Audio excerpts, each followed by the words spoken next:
Bonjour à tout le monde. Et puis, on attaque directement. Bonjour Agnès, en te demandant comment tu qualifierais la rentrée dans le domaine de la santé. La rentrée, c'est les marronniers habituellement, mais cette année, c'est quand même un peu particulier parce que je qualifierais cette rentrée en matière de santé. Le mot qui me vient à l'esprit, c'est le mot économique. Étrangement, la pertinence des soins, la santé publique, l'accès aux soins, la qualité des soins, on semble avoir, sinon disparu, en tout cas être vraiment derrière la notion d'économie. Le soin aux personnes âgées, la lutte contre les inégalités sociales de santé, l'organisation du système de santé, on en entend finalement assez peu parler. Je suis sidérée par l'apparente surprise des politiques face à l'augmentation des dépenses de santé. Je suis sidérée parce que c'était prévisible. La démographie, il n'y a rien de surprenant. Les démographes savent très bien que la population vieillit. En 10 ans, les plus de 80 ans ont doublé. Ils sont passés de 2 millions à 4 millions. Il n'y a rien de mystérieux là-dedans. Les réformes sur l'âge de la retraite, bien évidemment que plus on fait travailler les gens longtemps, plus ils ont des problèmes de santé à la fin de leur carrière. C'était prévisible aussi. Donc toutes ces choses pouvaient absolument être anticipées et on a l'impression que les politiques tombent de leur chaise en disant les dépenses augmentent, mais elles augmentent parce que les besoins augmentent. C'est clair. Et ça me fait penser un peu au réchauffement climatique où d'un seul coup, alors que le GIEC prévient de calcul depuis des années, on dit ah bah c'est bizarre, il y a la canicule, ah bah les nappes phréatiques sont vides, enfin ça n'a pas été anticipé et d'un seul coup on dit ça coûte cher parce qu'on n'a pas anticipé les budgets et les choses. C'est quand même le travail de l'État et des politiques et cette apparence surprise, franchement, je trouve que c'est tout simplement anormal. Mhm.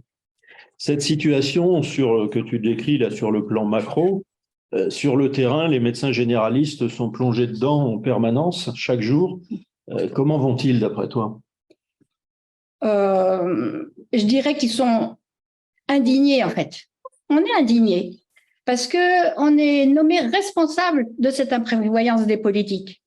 Quand on entend qu'il faut responsabiliser les médecins, ça veut dire quoi? Ça veut dire qu'on est des enfants capricieux, qu'on arrête les gens parce que ça nous fait plaisir d'augmenter les arrêts de travail, qu'on fait des ordonnances à rallonge parce qu'on veut faire gagner de l'argent aux industries de médicaments. Ça veut dire quoi? Genre, ça, oui. Responsabiliser les médecins. Le serment d'Hippocrate, il est vieux, hein, mais je pense qu'il est toujours d'actualité.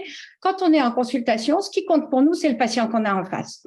Et on se doit de faire le mieux pour lui, le mieux en matière thérapeutique, le mieux compte tenu de l'ensemble des choses qui le concernent. Est-ce qu'il est en capacité d'aller au travail ou pas? On oublie quand même que la principale source des dérives, c'est les plateformes de téléconsultation. Qui sont responsables de 19% des arrêts de travail, c'est quand même pas rien. Et voilà que les délinquants, d'un seul coup, c'est nous. Les médecins généralistes sont indignés par la violence aussi qui nous est appliquée. Le ministre de l'économie n'a pas hésité à nous désigner comme responsables. Et on est traité vraiment par des délinquants. C'est le ressenti des collègues qui sont convoqués à la sécurité sociale pour une mise sous objectif, la fameuse MSO, qui est d'ailleurs que économique et pas du tout, qui ne fait pas référence au motif de l'arrêt et à la pertinence de l'arrêt. Et d'ailleurs, l'argumentaire de la CNAM qui était de dire, vous vous rendez compte, ceux qu'on convoque, ils font plus de 3 fois le nombre des arrêts dans la même région. Nous, les retours qu'on a, c'est que c'est pas plus de 3 fois. Il suffit d'être à plus de 1 fois et demi, 1 fois et demi. 1 fois et demi, oui. Donc, en fait, la plupart des convocations tombent, franchement. Et moi, je suis frappée ces derniers jours par des gens qui refusent les arrêts parce qu'ils n'ont plus les moyens de payer leur loyer en fin du mois et de faire les courses. Et franchement, les derniers jours, j'ai proposé des arrêts à plusieurs patients. Ils l'ont tous refusé. Donc, c'est plutôt ça à quoi je suis confrontée. Et au moment où l'épidémie de Covid remonte, on fait quoi? On les remet au boulot? On dit rien? Donc, on parle santé ou on parle économie? C'est quand même la question du moment. Hein. Dans ce contexte où on voit, et tu le décris très bien, que la population va mal, on nous parle en plus d'augmentation des franchises. C'est un remède qui n'est pas très adapté, ça, docteur Gianotti? Ben, il est déjà ancien, il est appliqué, il est en vigueur et il est tellement inefficace qu'on veut refaire la même solution qui n'a déjà pas marché. Donc c'est quand même très surprenant. Il est surtout complètement inégalitaire puisqu'il va toucher de plein fouet les plus modestes. Prendre 1 euro à quelqu'un qui gagne 5 000 euros par mois, c'est pas pareil que prendre 1 euro à quelqu'un qui gagne 1 000 euros par mois. C'est pas du tout pas la même chose. Donc, il va toucher les plus modestes et évidemment les malades. C'est rien d'autre qu'un impôt sur les malades. Il faut appeler un chat, alors que ce gouvernement dit qu'il ne va pas augmenter les impôts. Donc, taxer les malades de manière totalement inégalitaire, franchement, c'est pas la solution que MG France privilégierait. C'est au contraire aggraver le renoncement aux soins. C'est pour raisons économiques. C'est augmenter les inégalités sociales de santé, alors que la France a toujours été très mauvaise sur ce chapitre. On est parmi les derniers des pays développés sur les inégalités sociales de santé, c'est-à-dire l'espérance de vie en bonne santé ou la mortalité parmi les couches de la population les moins aisées. Et donc, on va encore aggraver ça.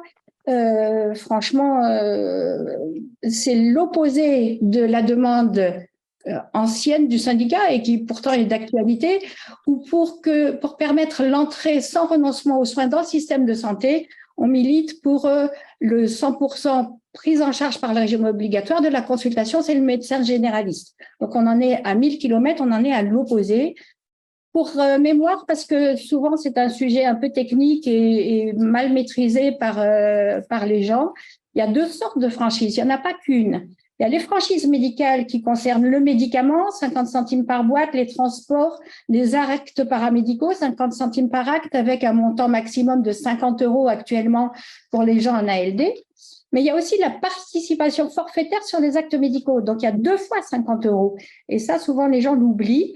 Et c'est 1 € par consultation, quel que soit le médecin. Et là, tout le monde y est. Les gens en ALD, les gens en accident de travail aussi, les gens en invalidité, enfin, tout le monde est taxé, y compris les accidents de travail. Souvent, ça, c'est méconnu. Donc, il y a 2 chiffres de franchise et taxer les plus modestes au moment où les gens n'arrivent pas à boucler leur fin de mois, on ne peut pas imaginer que la santé publique sorte gagnante. Ben oui, 100 € de pénalité alors qu'on est un petit retraité qui a plusieurs maladies et qui voit plein de spécialistes et plein de consultations par an, c'est dramatique souvent.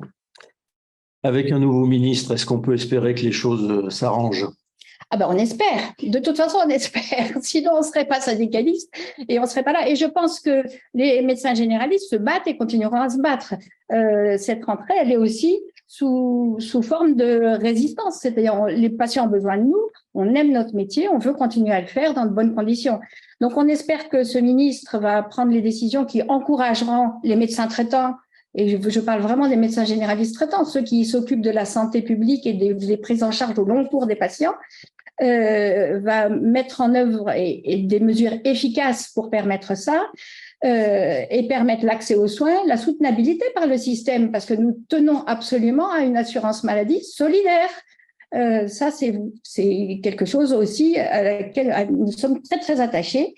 Et donc, nous verrons dans la lettre de cadrage si elle permet que nous retournions en négociation avec des perspectives qui amélioreront la vie et la reconnaissance des médecins généralistes traitants, mais qui répondra aussi aux enjeux de santé publique posés par le vieillissement de la population et le poids croissant des maladies chroniques et de l'accès aux soins. Parce que l'année dernière, c'était les soins non programmés, les urgences, le one-shot, les plateformes. C'était ça qui était en première ligne. Nous espérons que le problème majeur que le pays a affronté, qu'est le vieillissement de la population et les maladies chroniques, sera enfin en première ligne des propositions. Et ça, impossible d'y arriver sans un système régulé. Effectivement, on sait bien que l'argent a ses limites, qu'on ne va pas dépenser des fortunes, sinon la sécurité sociale ne tiendra pas le coup. Et donc, il faut que ce soit le bon professionnel au bon moment pour le patient. Et ça, c'est un système organisé uniquement qui permet la pertinence des soins sans perte de qualité. Ça, c'est le parcours de soins. Et le parcours de soins, c'est le médecin traitant. Donc, soit on mise sur le parcours de soins, on organise le système pour que les professionnels quelle que soit leur profession et leur domaine, interviennent au bon moment pour les gens qui en ont besoin, soit on dérégule tout avec une vision d'une e-santé via l'informatique, d'une intelligence artificielle et de soins non programmés qui colmateront les brèches. Alors qu'en fait, on voit que les principales dérives du système sont justement dues à ça. La dérive des accidents du travail, la dérive de la prescription des antibiotiques, la fracture numérique. On l'a vu à l'œuvre dans l'épidémie de Covid. La plus forte mortalité, ça a été parmi les couches les plus modestes de la population. Donc, arrêtons ça, arrêtons l'hémorragie et organisons le système. Nous sommes là pour ça. Et concrètement, on va lui demander quoi au ministre alors? On va lui demander ce qu'on demande depuis un an. Il faut un choc d'attractivité pour la médecine générale traitant. Notre métier, et moi je trouve le plus beau métier de la santé, mais bon, chacun probablement n'aura pas le même avis puisque certainement les autres métiers sont intéressants aussi. Mais franchement, notre métier est passionnant parce que justement, c'est s'occuper de la globalité de la prise en charge des patients.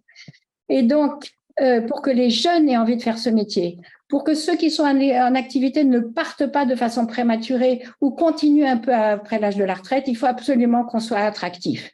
Or, toute l'année dernière, on a fait face à un double langage. C'est-à-dire, à la fois, on regrette que les jeunes ne s'installent pas, et d'un autre côté, on fait tout pour les inciter à ne pas s'installer et inciter les plus anciens à partir le plus vite possible parce qu'on les dégoûte.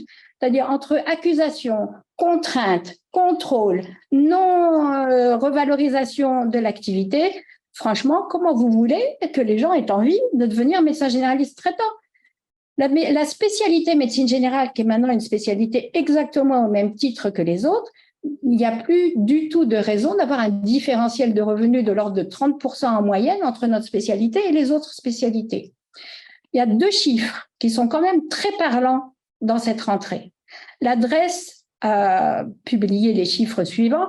Entre janvier 2022 et janvier 2023, nous avons moins 500 médecins généralistes traités en France et plus 1300 autres spécialités. C'est-à-dire les autres spécialités sont en croissance, la nôtre continue à diminuer.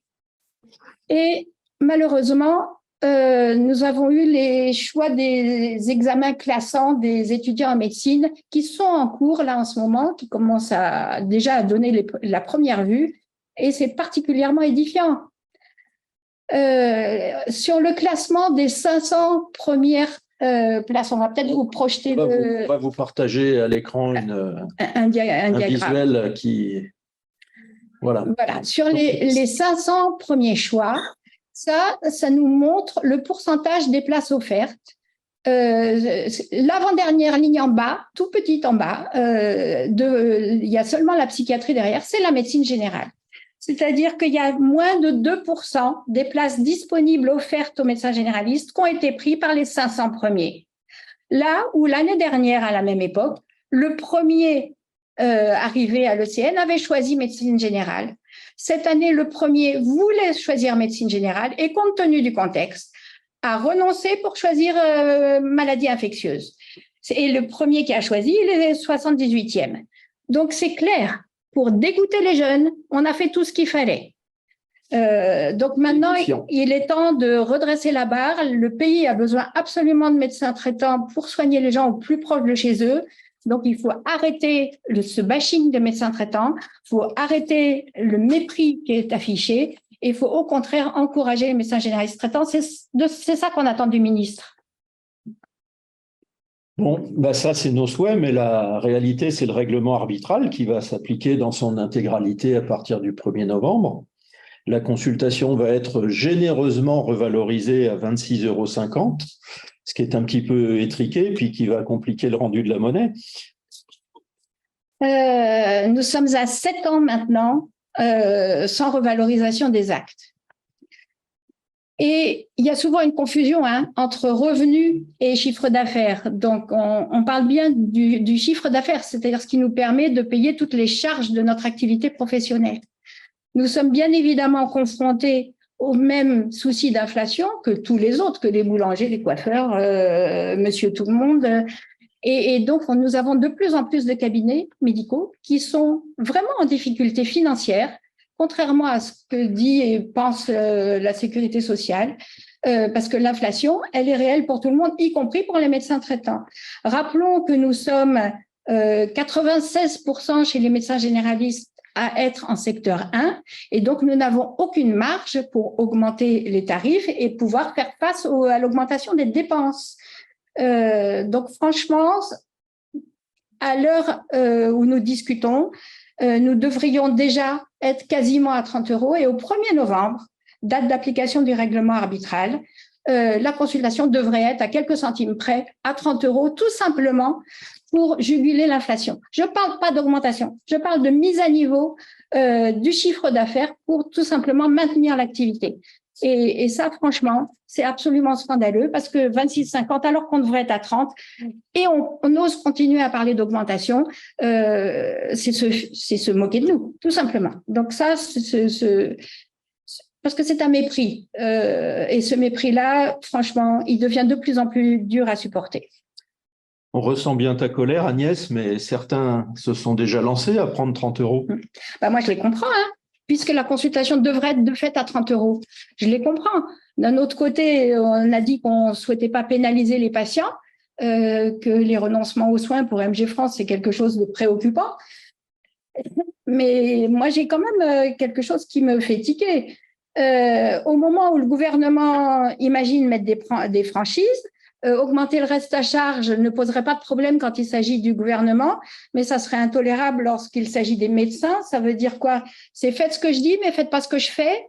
Bon, donc nous espérons vraiment que très rapidement, on aura des propositions concrètes qui permettront que cette question-là de la remise à niveau compte tenu de l'inflation soit réglée et pour pouvoir se mettre à la table des négociations. Mais c'est vraiment un préalable. Et la question s'il ne se passe rien, la question du dépassement des tarifs au 1er novembre, rendre des petits centimes de monnaie à ceux qui font le ticket modérateur sur la part mutuelle, les 95 centimes et autres, franchement, risque d'y avoir là pour le coup une inflation de ce mouvement-là. Donc, bon, espérons que le gouvernement réagira vite. En tout cas, nous sommes là pour lui répondre de façon constructive, hein, parce que les problèmes, il faut les régler. Il n'y aura pas de magie, nous le savons. Mais il faut des propositions en face. Pour l'instant, nous ne les avons pas. On entend aussi parler d'une grève, d'un mouvement social d'ampleur chez les médecins généralistes et les autres spécialistes à partir du 13 octobre. Quel est ton point de vue là-dessus? Mon point de vue, c'est que les médecins généralistes doivent être entendus, comme les autres, hein, parce que dans le monde de la santé, nous savons que tout le monde est en difficulté. Nous notons quand même que l'hôpital a déjà des propositions, alors que le monde libéral, moi, j'en ai pas entendu. Bon, espérons que c'est juste un peu de retard de calendrier. Donc, nous devons être entendus. Quel est le meilleur moyen pour être entendu? Effectivement, cette date du 13, il n'est pas impossible que nous nous joignions au mouvement, mais comme les autres syndicats de salariés aussi ont préempté cette date, je ne sais pas. Nous allons discuter en interne dans un comité directeur, comme nous avons l'habitude de le faire, pour décider des meilleurs moyens d'être entendus. Ça sera le 9 septembre, ce comité directeur, et nous vous dirons après quels moyens d'action nous allons décider collectivement de mettre en place avec MG France. Bien. Eh ben, après l'initiative politique d'ampleur du président de la République, on espère donc une enveloppe d'ampleur. Et on va prendre maintenant vos questions, si vous le voulez bien. C'est Jean-Paul Briand. Oui, bonjour à tous. Jean-Paul Briand, donc Orléans, là je travaille pour Web, un journal web, Maxcentre. Oui, je ne veux pas me cacher, puisque j'ai vu qu'il y avait Jean-Louis Bensoussan dans la liste, et donc j'ai été médecin généraliste et un des responsables de MG France il y a un paquet d'années. Voilà.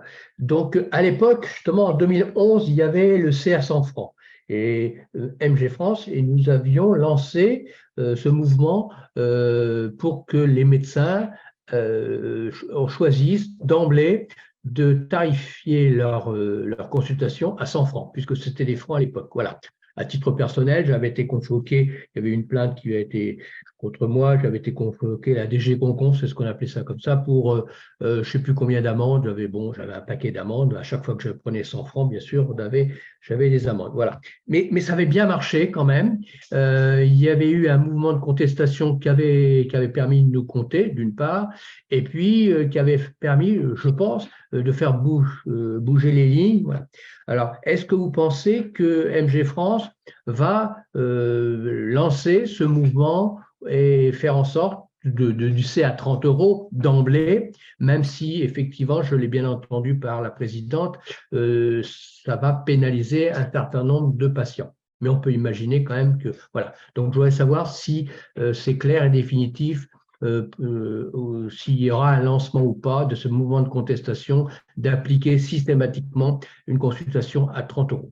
Et puis, j'en aurai une deuxième rapidement, hein, c'est que les négociations, du moins conventionnelles, il n'y a pas de date de repartie. Ne pensez-vous pas que l'intérêt du gouvernement, c'est de retarder au maximum ces nouvelles négociations, parce que pendant ce temps-là, eh bien, à cause de la consultation qui ne bouge pas ou si peu, eh bien, il y a tout bénef d'un point de vue économique, puisque, comme l'a rappelé à nouveau la présidente, l'intérêt de la médecine maintenant, c'est essentiellement l'intérêt économique. Voilà mes deux questions. Merci de vos réponses. Sur la première, c'est vrai que les temps changent et ce qui est vrai à un moment donné ne l'est plus forcément à un autre. La question, évidemment, se pose. Comme j'ai dit, hein, nous comprenons absolument ceux qui prennent le C à 30 €. Dans une époque où, comme nous l'avons dit, les gens ont du mal à boucler leur budget, un saut de 5 €, c'est quand même beaucoup. Quand ça sera passé à 26,50, le saut sera un peu moins grand. Nous espérons, franchement, que le gouvernement va nous faire des propositions. Donc, et que cette proposition de lancer le C à 30 € dans la poche des patients va être caduque. Donc, peut-être que nous sommes un peu trop optimistes, mais nous espérons vraiment que dans les jours ou semaines qui viennent, on aura des propositions. Et ça répond à votre deuxième question. Nous avons dit au gouvernement précédent, et ça vaut pour celui-là, qu'il nous faut au moins un geste fort pour retourner autour de la table des négociations. Ce qui s'est passé l'année dernière, tout au long de l'année, où ils n'ont pas bougé d'1 millimètre sur les propositions qu'ils nous faisaient, on ne va pas rejouer la même partie. C'est-à-dire que si on retourne autour de la table, c'est quand même avec des perspectives de pouvoir au moins se mettre d'accord sur une base commune. Or là, c'était impossible lors des négociations précédentes. Donc, nous attendons ce geste fort. Dès qu'il est là, s'il est là demain, nous allons après-demain à la table des négociations. Pour l'instant, nous ne l'avons pas. Donc, bon, nous devons rencontrer le ministre la semaine prochaine. Nous verrons ce qu'il nous dit. Nous verrons la lettre de cadrage aussi. Et à ce moment-là, nous déciderons. Mais franchement, la balle est dans le camp du gouvernement. Voilà, donc je crois que ça répond à votre question, Jean-Paul Briand, et puis aussi aux questions de Madame Robin et de Madame Foult. Donc, on va passer d'emblée à la question posée sur le chat par Madame Solenec, qui nous demande ce qu'on pense de la mise en place de des consultations de prévention. C'est un sujet intéressant. On va aussi l'aborder avec le ministre parce qu'on n'a pas beaucoup d'informations. C'est nous qui l'avions demandé, cette consultation de prévention. Et on voit qu'il y a un tarif exactement identique pour les pharmaciens, les infirmiers, les médecins. Un contenu, on n'a pas trouvé de texte écrit, donc on ne sait pas ce qu'il y a dedans. Et encore une fois, je pense que c'est plus intéressant de travailler dans la complémentarité des professions que de nous mettre en concurrence. Donc, tant qu'on ne sait pas exactement comment c'est organisé, si c'est dans la complémentarité ou pas, comment c'est fait, c'est difficile de prendre une position. Et à ce stade-là, nous n'avons pas d'informations précises. Donc, travailler avec les autres, c'est parfait, mais encore faut-il que ce soit organisé de façon, comme je disais, le bon professionnel au bon endroit, au bon moment pour le patient. Donc, je pense que si on joue, tout le monde fait la même chose, on sera tous perdants. Mais par contre, si on joue la complémentarité des rôles, on sera tous gagnants. Bon, nous avons aussi une question sur les pénuries de médicaments. Est-ce qu'on les voit passer? Est-ce qu'elles sont fréquentes? Est-ce qu'elles sont embêtantes? En ce moment, il n'y a pas trop d'épidémies, mais elles sont permanentes, je dirais. Donc, depuis un certain temps, il y a ici Alexandre Beau qui a demandé la parole.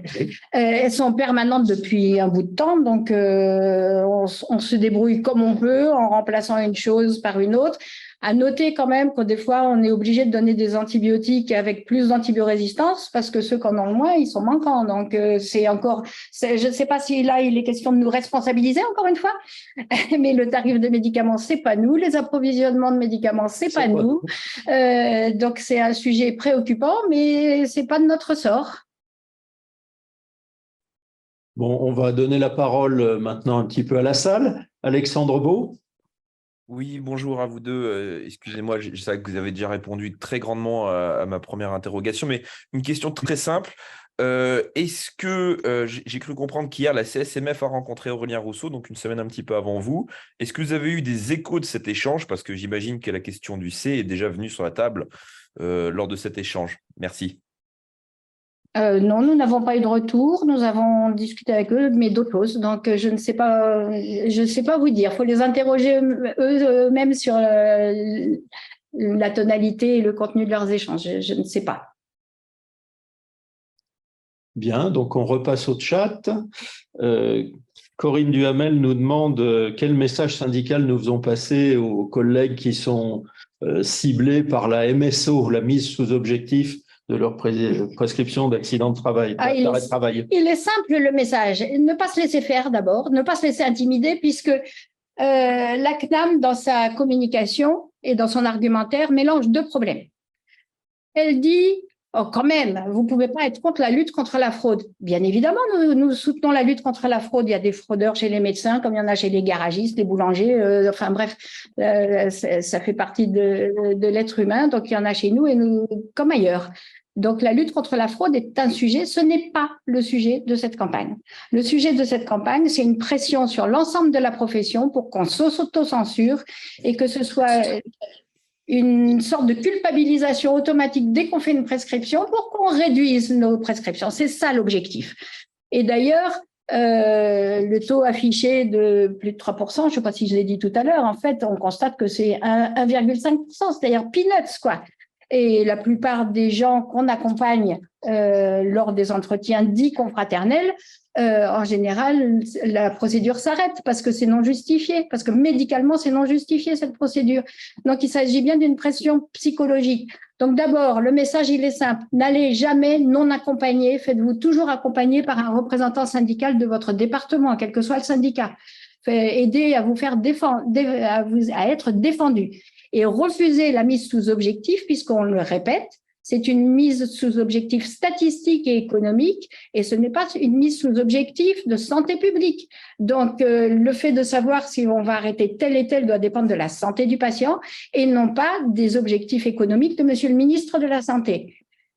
Donc, faites-vous accompagner, refusez la MSO et s'ils veulent contrôler chacun de nos arrêts avec ce qu'on appelle la MSAP, c'est-à-dire un contrôle par le médecin conseil de chaque arrêt, qu'ils y aillent. Ils verront si les arrêts de travail sont abusifs ou pas, qu'ils y aillent.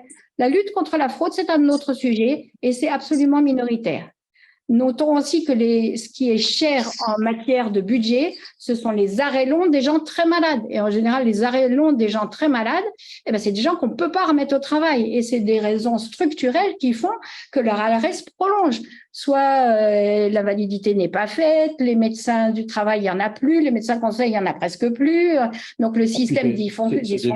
C'est des choses beaucoup plus prosaïques. Hein. Délai pour obtenir un scanner, 1 mois. Délai pour voir le rhumatologue après le résultat du scanner, 2 mois de plus. Délai pour voir le chirurgien pour savoir s'il faut opérer, encore 2 mois. Et puis délai pour l'intervention, encore 2 mois. Moi, quand je me suis installé il y a 30 ans, toute la séquence complète, elle était réalisée en 15 jours. Et on dit qu'il faut responsabiliser les médecins généralistes et responsabiliser les patients. Hein.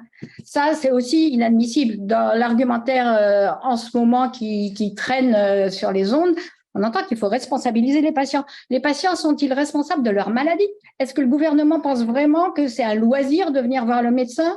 Que nous, on fait des ordonnances pour que les industries des médicaments s'en mettent plein les poches. Non. Franchement, cette histoire de responsabilisation, c'est inadmissible. Ni les malades, ni les médecins ne sont responsables de la dégradation de la santé de la population. Alors, nous avons Caroline Robin, je crois, qui nous demande des précisions sur est-ce que la lettre de cadrage sera présentée la semaine prochaine lors de notre rendez-vous avec Monsieur Rousseau. Je ne pense pas. Non, ça m'étonnerait. Ça n'a rien à voir. Oui. La lettre de cadrage, c'est décidé par le ministre au moment où les négociations doivent s'ouvrir, donc où le cycle de négociation est ouvert officiellement. Là, on en est à des entretiens préalables à la reprise des négociations. C'est pas du tout la même chose. Non, c'est pas du tout la même chose.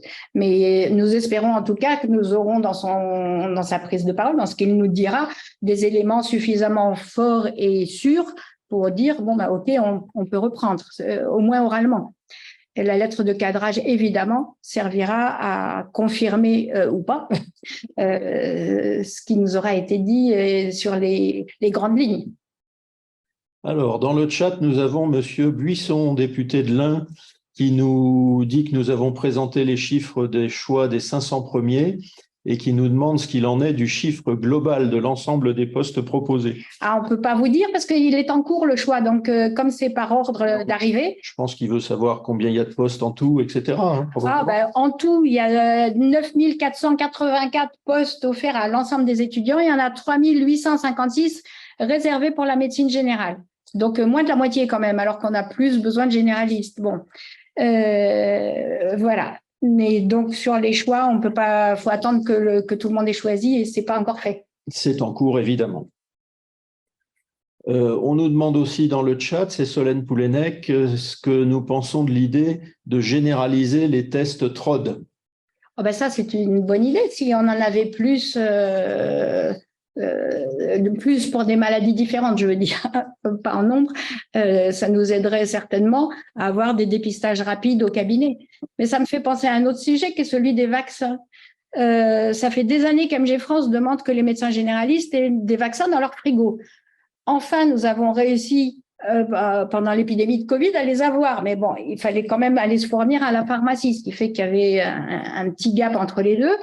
Et là, au moment où il y aura une vaccination commune grippe-Covid, nous espérons enfin vivement pouvoir avoir les vaccins dans nos frigos. À l'heure où on parle de partage des compétences, ça serait bien que ce soit un peu dans les deux sens, parce que quand on a le patient en face, le convaincre et le vacciner, on n'est même pas payé, nous, quand on fait la vaccination, contrairement aux autres acteurs. On le fait en plus dans la consultation, c'est pas un souci. Mais encore faut-il avoir le vaccin sous la main. Et franchement, ça nous aide. Sauf que je ne suis pas sûre du tout qu'on aura le droit d'avoir les vaccins dans nos frigos. Donc, c'est un partage à sens unique. Alors, Caroline Robin de Capital. Avant, il y a Anne-Claire Gallet qui nous demande comment lutter contre les déserts médicaux. C'est la question à 100 balles. Ben oui, la première des choses, c'est de ne pas dégoûter les gens de faire notre métier. Sinon, les déserts, ils ne vont qu'augmenter. Quand vous aurez de moins en moins de gens pour mettre dans les différents endroits, la France, on le sait bien, est un désert quasi médical quasiment partout. Alors, il y a des endroits où c'est encore pire, donc il faut s'organiser. Vous avez tout à fait raison de poser la question parce que dans les endroits où c'est encore plus compliqué, il faut qu'on travaille avec les autres professionnels. Il faut ce qu'on appelle l'unité de soins de proximité entre la secrétaire, l'assistant médical, l'infirmière azalée, l'IPA, c'est-à-dire l'équipe qui travaille avec le médecin généraliste pour l'aider à prendre en charge une patientèle. Permettra probablement, si on a les moyens de le faire dans des conditions satisfaisantes, d'améliorer l'offre de soins, y compris là où c'est le plus difficile. Donc ça fait partie des solutions qu'il faut mettre en place. On a des portages de ces équipes qui sont tout à fait pertinentes et qui marchent très bien, qui sont plébiscitées par la profession. Mais là encore, il faut que les tutelles aillent dans ce sens-là et ne cassent pas ce qui marche actuellement. Parce que ça, c'est possible aussi. On sait très bien casser ce qui marche. Hein. Bien, donc question de Madame Robin. La date exacte de notre rendez-vous chez Monsieur Rousseau. Oh, attendez, c'est pas ça le sujet. Quand on aura quelque chose à dire, on vous le dira. Vous avez l'habitude de nos conférences de presse, donc on vous dira ça au fur et à mesure. Alors ensuite, Lohan Trantimi qui nous demande si on a évalué l'enveloppe qui serait souhaitable pour la médecine générale. Si on voulait faire tout ce qu'on voulait faire, c'est bien 3 milliards. Bon, après, on sait bien qu'on n'aura sans doute pas 3 milliards, donc on verra. Faut d'abord des priorités. Donc, une négociation, c'est ça. Mais bon, dans une négociation, il y a la base absolument indispensable et puis il y a tout le reste. Mais bon, comme je vous disais, l'objectif, c'est valoriser déjà les médecins généralistes qui prennent en charge les cas les plus lourds et les plus complexes. Pour l'instant, c'est le contraire. Ceux qui gagnent le mieux leur vie, c'est ceux qui font la médecine facile, one-shot des gens pas malades. Voilà. Et donc, il faut un retournement de situation pour que ceux qui gagnent le mieux leur vie sont ceux qui font les choses les plus compliquées, qui leur prennent le plus de temps. Et ça, c'est un changement de paradigme parce que c'est pas comme ça que les politiques raisonnent actuellement. La vaccination contre la bronchiolite, est-ce que ça te paraît bien organisé? C'est pas exactement une vaccination d'ailleurs, mais comment tu vois les choses du point de vue de la médecine générale? Les généralistes vont être au rendez-vous comme d'habitude, donc on va s'organiser très, très concrètement pour se former, mettre les choses en place avec nos pharmaciens de proximité pour avoir tout ce qu'il faut au fur et à mesure qu'on doit le faire. J'ai pas de souci par rapport à ça, nous avons toujours été au rendez-vous. Nancy Catan qui demande les dépenses de santé ont explosé. Elle dit à population constante. La question de la pertinence ne doit-elle pas être posée et faut-il impliquer les généralistes? Question à tiroir. Oui, à population constante, non. Parce que peut-être que le chiffre global de la population est constant, mais la nature de cette population a complètement changé. Regardez les plus de 65 ans, c'est 50% de la population, je crois, et les plus de 80 ans sont passés de 2 à 4 millions. Donc, évidemment que non. Donc, la population n'est plus la même, les maladies ne sont plus les mêmes, et évidemment qu'il faut affronter ces maladies chroniques. Par contre, discuter de pertinence des prescriptions, par exemple, je suis persuadée qu'on prescrit beaucoup trop de radios inutiles, ce qui d'ailleurs ne peut qu'augmenter avec les accès directs divers et variés que les uns et les autres réclament. La pertinence des soins est un sujet que nous acceptons absolument d'étudier pour faire pour le mieux. Et effectivement, on a aussi intérêt à prescrire moins de médicaments, on en prescrit globalement trop. Donc, travailler à ces sujets, MG France est tout à fait d'accord pour y travailler. Mais que globalement, l'enveloppe augmente, c'est une évidence, de toute façon, incontournable, compte tenu des problèmes de santé publique. Madame Poncet-Monge nous demande de préciser ce que nous appelons la dégradation de l'état de santé de la population. La dégradation de l'état de santé de la population, c'est des soins qui sont plus donnés en temps et en heure quand les gens en ont besoin. Quand l'exemple que tu donnais de quelqu'un qui a un problème, qui doit avoir des radios et puis une intervention ou orthopédique ou rhumatologique, enfin c'est un exemple, hein, et on est là à attendre, nous et le patient, on passe des heures à trouver un rendez-vous pour les patients, on aurait autre chose à faire. Enfin, les gens ne sont plus, l'accès aux soins ne permet plus que ce soit au bon moment le bon professionnel qui soigne le patient qui en a besoin. Donc, c'est ça qu'on appelle la dégradation. En termes de santé publique, je pense que c'est peut-être avec un différé qu'on verra une dégradation de la santé de la population en termes de maladies. Oui, bon, enfin, on imagine bien, intellectuellement, c'est facile, que tout retard à la prise en charge, tout retard au diagnostic n'améliore certainement pas le pronostic des maladies. C'est évident. Les dentistes ont accepté la coercition à l'installation, nous dit Madame Stromboni. Qu'est-ce que tu en penses? J'en pense que chaque profession a ses caractéristiques et que celle des dentistes n'est pas la nôtre en termes de répartition.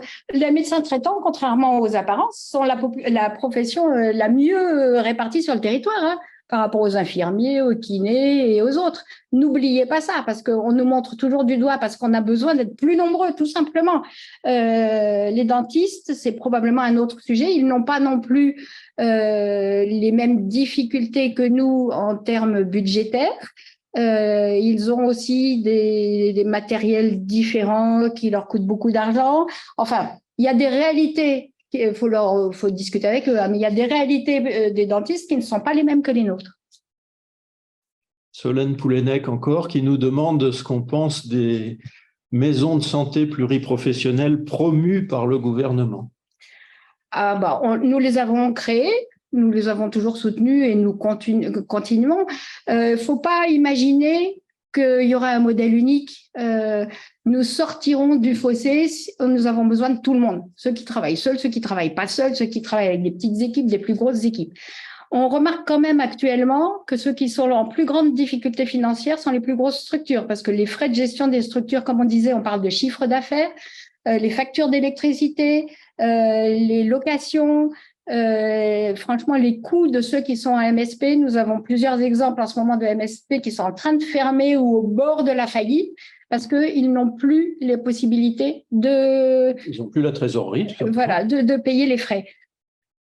Il faut souligner que le problème des locaux, que ce soit en maison de santé ou que ce soit, peu importe dans quelles conditions, c'est ça un des problèmes que nous allons devoir affronter avec vous tous, la population et les élus, car pour arriver à surmonter les déserts médicaux, comme on disait, il faut compter maintenant que pour un médecin généraliste, il faut 4 bureaux.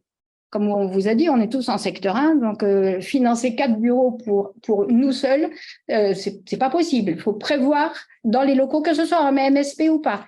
4 bureaux, pourquoi? Il y a l'assistant médical, il y a l'infirmière azalée, il y a l'étudiant en médecine qu'on doit former, et il y a nous. Ça fait 4 personnes qui doivent travailler en même temps. Il faut bien les mettre quelque part. Donc, les déserts médicaux, on pourra les combattre que si tous ensemble, nous arrivons petit à petit à surmonter cette difficulté des locaux. Et même dans les MSP, parce que dans les MSP, elles ont été conçues avec d'autres professions. Les kinés, les infirmières libérales, les orthophonistes, c'est parfait, c'est très bien. C'est très important de travailler avec les autres professions, ça améliore la qualité des soins et même les qualités relationnelles dans le travail, c'est très important de travailler ensemble. Mais ça ne règle pas le problème de l'accès aux soins, parce que ces unités de proximité autour du médecin traitant, elles n'ont pas été prévues dans les locaux des MSP qui se retrouvent très vite trop à l'étroit. Donc, entre des budgets qui explosent avec le problème de l'inflation et ces problèmes de murs aussi, les MSP aussi sont en difficulté. Alors, monsieur le député Buisson qui nous demande ce qu'on pense des télécabines. Ça participe de la dégradation du système, puisque tout ce qui est téléconsultation, télécabine, téléconsultation en plateforme, les téléconsultations du médecin traitant posent peu de problèmes. D'abord, elles sont peu nombreuses, c'est 4% de notre activité en moyenne. Et c'est des patients qu'on suit, qu'on va revoir, à qui, si on a un doute, on lui dit revenez, donc ça pose 0 problème. Par contre, les télécabines et les plateformes de téléconsultation, c'est là où on voit toutes les dérives. Dérives d'arrêt de travail, en premier, que le gouvernement n'arrive plus à juguler. Nous les avons prévenus à l'époque, quand ça a été institué, nous leur avons dit, ça va faire des dérives. Encore une fois, personne ne nous a écoutés. Donc là, les dérives sont là, ils sont bien enquiquinés, mais c'est nous qui pointons du doigt. Allez chercher l'erreur. Dérives dans les prescriptions aussi, ça nous fait rigoler parce qu'on revoit revenir les patients qui systématiquement ont cortisone et antibiotiques pour des rhinopharyngites, parce qu'ils ouvrent le parapluie, comme on dit. Donc les dérives, vraiment, c'est ce système-là qui les fait.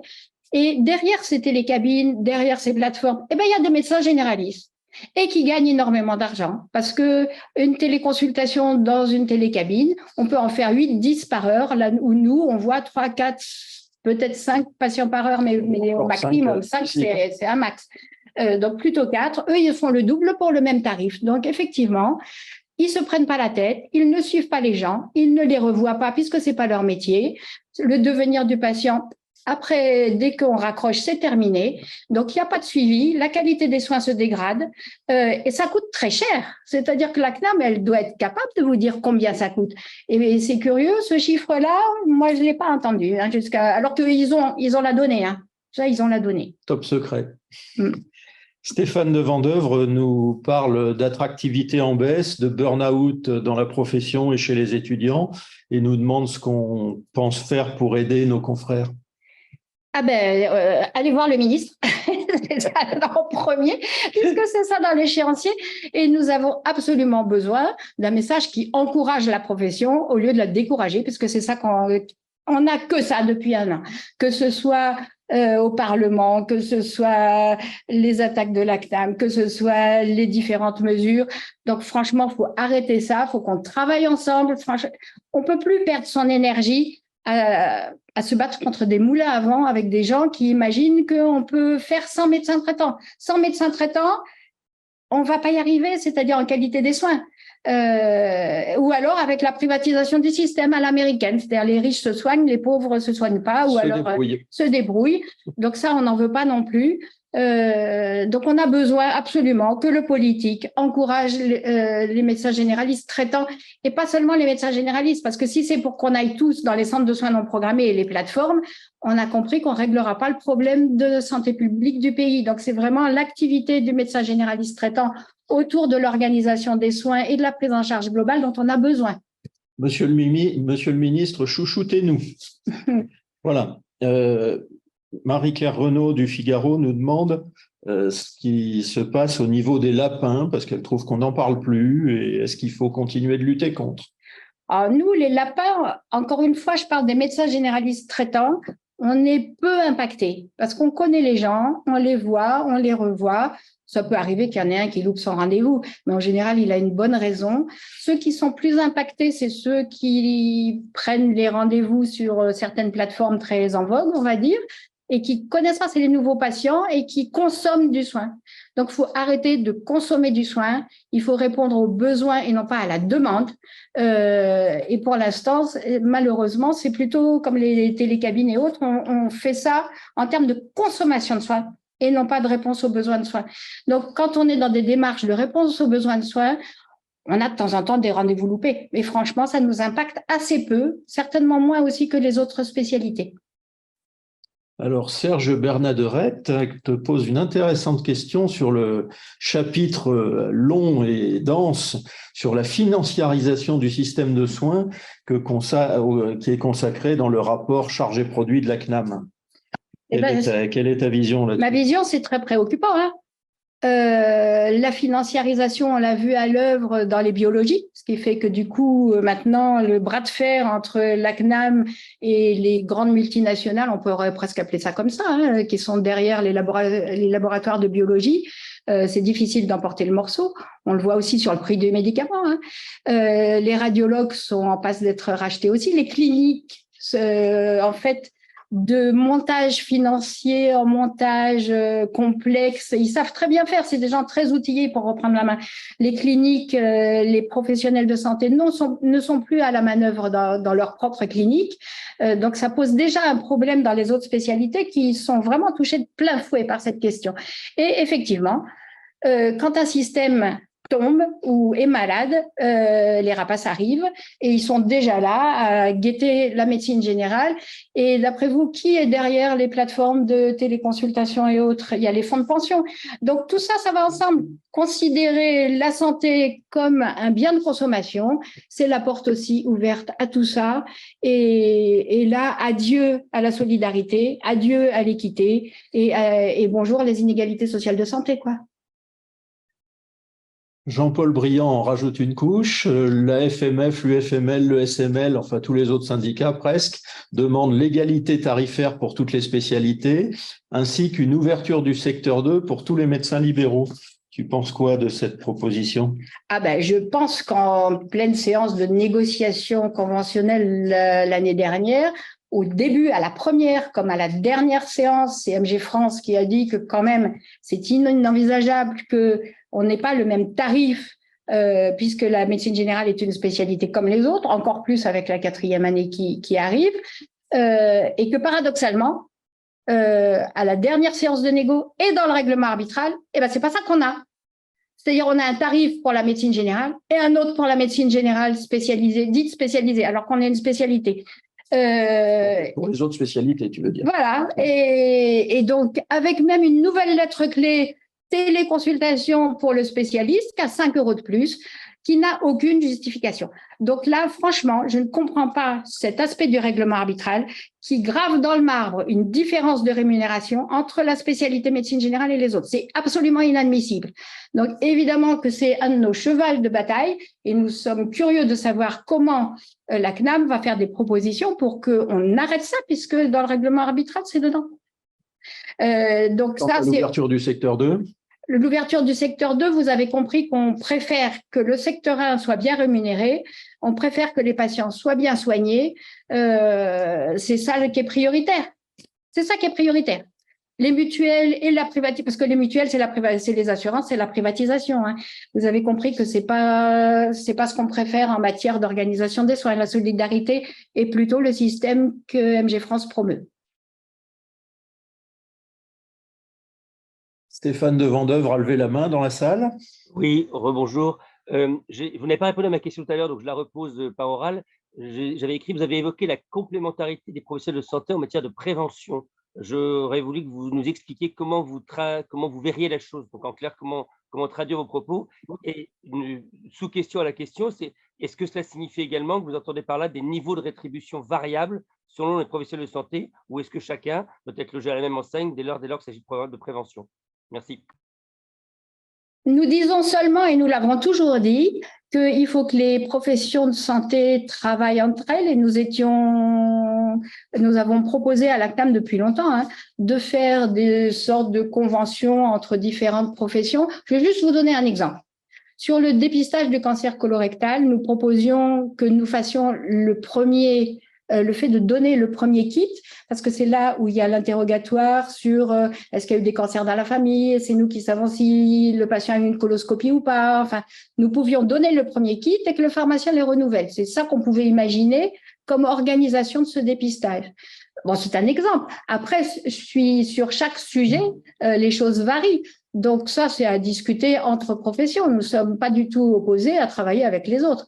Après, la rémunération, ça dépend de ce qu'on fait et ce qu'on met en face. Donc là, en ce moment où on vous parle, on n'a pas le détail des propositions, donc je ne sais pas ce que le ministère a prévu. Donc j'ai du mal à répondre à votre question parce que je n'ai pas l'information. En tout cas, le principe pourrait être même acte, même rémunération. Ça, c'est pour l'égalité tarifaire. Et puis, pour la coopération interprofessionnelle, actes différents, rémunération différente. Là, ça dépend du contenu. Voilà, tout dépend des contenus, bien évidemment.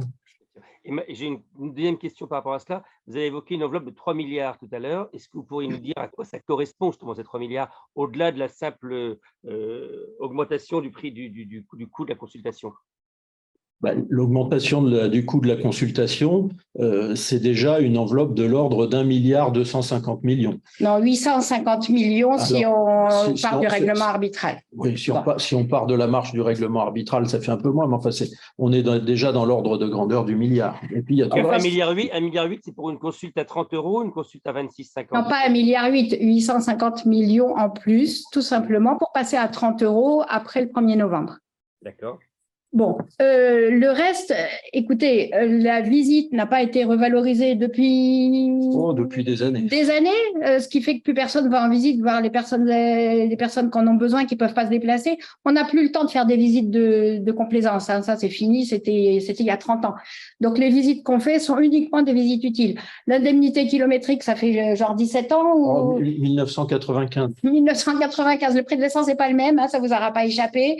Donc, si on fait la liste comme ça, en mettant vraiment tous les besoins et les besoins d'organisation, c'est-à-dire l'assistant médical, l'infirmière avalée, les forfaits, l'ensemble des choses dont on a besoin pour faire absolument, dans l'idéal, tout ce qu'on devrait faire, voilà. Et on ne va pas vous faire la liste comme ça. Donc après, on va voir. Forcément, il y aura des étapes. Il y a des choses plus urgentes que d'autres. La négociation, ça doit servir à ça, à déterminer ensemble des urgences et des choses qu'on doit faire au fur et à mesure. Ce qui est clair, c'est qu'on a besoin de la consultation longue du médecin généraliste traitant pour les patients compliqués qui nous prennent beaucoup de temps, un peu à l'image de la visite longue, mais certains viennent dans notre cabinet. Et cette consultation longue à 25 €, alors qu'une angine dans un centre de soins non programmés, c'est 25 € aussi, ça, c'est pas possible.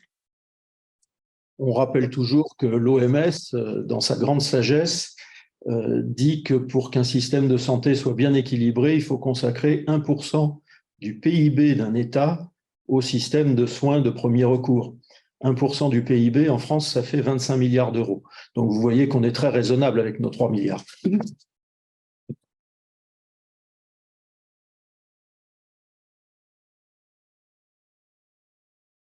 Est-ce qu'on a fait le tour de la question ou est-ce qu'il y a encore un petit questionnement de dernière minute? Jean-Paul Briand, à propos des rémunérations, MG France serait-il à nouveau favorable à une capitation totale ou partielle plus importante en diminuant le paiement à l'acte? Les deux systèmes ont leurs avantages et les inconvénients, le paiement à l'acte et la forfaitisation. En ce moment, nous sommes à 18% de notre rémunération en forfait. Nous pensons qu'il faudrait à terme, là encore, c'est pas pour demain, arriver à peu près 30% de notre rémunération en forfait. Des forfaits utiles, hein, parce que certains forfaits ne correspondent pas aux objectifs qu'on veut et ils nous cassent plutôt les pieds. On pense au forfait informatique avec le Ségur du numérique qui nous met une pagaille dans nos consultations, qui nous prend un temps fou, qui est dans les motifs d'horripilation des médecins généralistes. Il y a le côté absolument infaisable du Ségur du numérique avec des outils qui n'arrivent pas à suivre et des plantages incessants. Vous ne pouvez pas savoir comme ça nous complique la vie au lieu de nous la faciliter. Bon, c'est une parenthèse. La capitation totale, c'est comme ça qu'ils ont planté le système de santé anglais, tout simplement en diminuant les forfaits jusqu'à ce que le système tienne plus. Et en ce moment, il est privatisé de plus en plus. Et donc, l'image qu'on a du système anglais, c'est une faillite à cause d'une capitation totale. Donc, on est bien dans un équilibre. Quand il y a une épidémie aussi, il faut arriver à fournir, je dirais, l'énergie et arriver à voir tous les patients. Donc, qu'il y ait une part à l'acte, c'est important. Sinon, on verra plus les patients. Enfin bon. Donc, il faut un équilibre entre les deux. Donc, oui, il faut augmenter les forfaits, en particulier le forfait patient médecin traitant, voilà, qui est l'engagement à soigner les gens dans la durée, à vraiment ce parcours de soins cohérent qui doit permettre au système de perdurer avec une qualité des soins. C'est vraiment ça qu'il faut, avec des forfaits, vraiment une augmentation très marquée pour les gens les plus compliqués. Voilà, donc l'acte pour la productivité et puis le forfait pour la prise en charge dans la durée. C'est notre credo.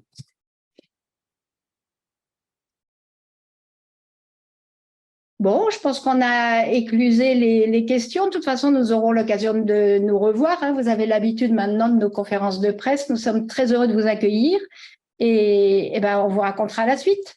Voilà, et notamment ce que nous aura dit Monsieur le Ministre. À très bientôt. À très bientôt. Et merci beaucoup pour votre participation. Au revoir. Au revoir.